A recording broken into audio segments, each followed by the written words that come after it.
আসসালামু আলাইকুম সবাইকে গুড মর্নিং। আমি আর চাঁদনি এই যে আমার বাড়ির পিছন সাইডটাতে বাড়ির পিছন সাইডটাতে আসছি মূলত এই কচু গাছ নেওয়ার জন্য। এই কচু গাছ কী করবো, উপরে যেহেতু মাটির টপ আছে কয়েকটা, কচু লাগাবো। আর ওটা থেকে যে লতা পাওয়া যায় লতা খাওয়ার জন্য আর কি, মানে সুন্দর লতা হয় ওই টপের মধ্যে লাগাইলে। এই জন্য হাঁসগুলা নিয়ে যাবো এখন লাগানোর জন্য। পিচ্ছি পিচ্ছি আছে ওগুলো একসাথে আমি লাগাইছিলাম। এখন এখানে দেখছি যে ছায়া পড়ে গেছে, তো গাছের গাছের ছায়া পড়ে গেছে, এখানে হবে না। এই জন্য এখান থেকে ছাদে নিয়ে যাবো, টপ দিয়ে পরে লাগাম। আর ওই পাশে কোথাও নিয়ে দিচ্ছে। আর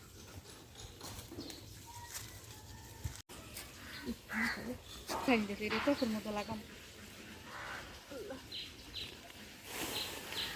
হ্যাঁ এগুলো লতা ছেড়ে দিচ্ছে, দেখছো সুন্দর না? এই টপের মধ্যে লাগাইলে লতা দিয়ে ভরে দেয়। লাগাইছিলাম আরো 1-2 বছর আগে।